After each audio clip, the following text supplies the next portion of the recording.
বন্ধুরা, এটাকে তোমরা চেনো তো? এটাকে এটাকে ইউপিতে বলে সুরন, আর বাংলায় বলে ওলকচু।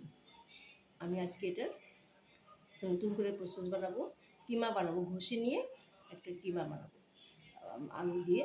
তোমাদের বলবো, আমি এটাকে ঘষে নিয়েছি। এমনি ঘষে নিয়েছি। হ্যাঁ, ঘষে নিয়েছি। আর এটাতে পুরোটা ঘষা হয়ে গেলে পরে লেবু চিপে দিব। আর একটু নুন দিয়ে, 1 চামচ নুন দিয়ে মেখে রাখবো। মেখে তারপরে যখন আমি বানাবো ভালো করে ধুয়ে নেব। তো ওটা গলা আর হাতে মানে চুলকাবে না। ওলকচুটাকে ভালো করে অনেকবার করে 5-6 বার ভালো করে ধুয়ে নিয়েছি। আর একদম যে আমাদের গলায় না লাগে। আর সাথে আলু কেটে নিয়েছি। আলু লাল লাল করে ভাজা হয়ে যাবে। তারপরে রসুন জিরা সম্বার দিব, জিরা সম্বার আর তেজপাতা, কাঁচা লঙ্কা, তোমরা লাল লঙ্কা দিতে পারো। আর আদা, কী বলে, আদা দেবো। আর রসুন আমি এটা থেতো করে দেবো। আর পেঁয়াজ ভাজবো লাল লাল করে। তারপরে এই টমেটো দেবো। টমেটো একটু ভাজা হয়ে গেলে তারপরে এই সমস্ত মশলা, এই হলদি গুঁড়ো, ধনে, নুন, আর কী বলে একটু মিষ্টি দেবো।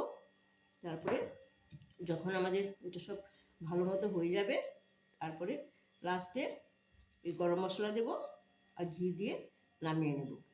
বন্ধুরা, আমি প্রথমে জিরা, কাঁচা লঙ্কা, তেজপাতা সম্বার দিয়ে তারপরে আমি আলু ছেড়ে দিয়েছি। আলু আর রসুন পেঁয়াজটা ভেজে নিলাম। তারপরে আলু ছেড়ে দিলাম। আলুটা একটু লাল লাল হয়ে গেল। তারপরে আমি দিলাম একটু চিনি দিলাম। আর ওই ধনে গুঁড়ো, হলদি আর লঙ্কার গুঁড়ো দেওয়ার পরে আমি ওই ওলকচুটা ছেড়ে দিলাম। টমেটো দিয়ে দিয়েছি। এখন ভালো করে সব কষে গেলে আমি একটু ঢেকে দিচ্ছি। তারপরে আমি হালকা একটু জল দেবো। যখন হয়ে যাবে, তখন সিদ্ধ হয়ে গেলে আমি একটু নাড়াচাড়া করে ঘি গরম মশলা দিয়ে দেবো। বাস আমার রেডি। তোমরা তো অন্য সোয়াবিনের খেয়েছ, কিমা আর মাংসের খেয়েছি, কিন্তু এটা তো খাওনি। বানিয়ে দেখবে। এখন আমার এটা হয়ে গেছে। আমি একটু জল দিচ্ছি।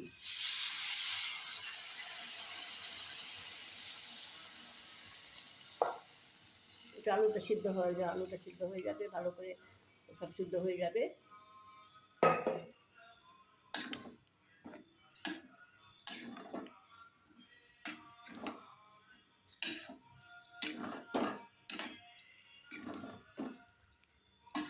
এখন ঢেকে দিই। দেখো বন্ধুরা, আমার রেডি হয়ে গেছে। এটা হয়ে গেছে।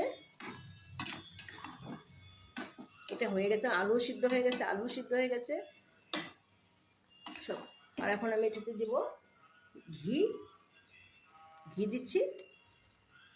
আর গরম মশলা দিচ্ছি।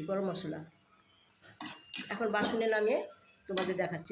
দেখো বন্ধুরা, এটা খুব কালারফুল হয়েছে আর দেখতেও খুব ভালো লাগছে।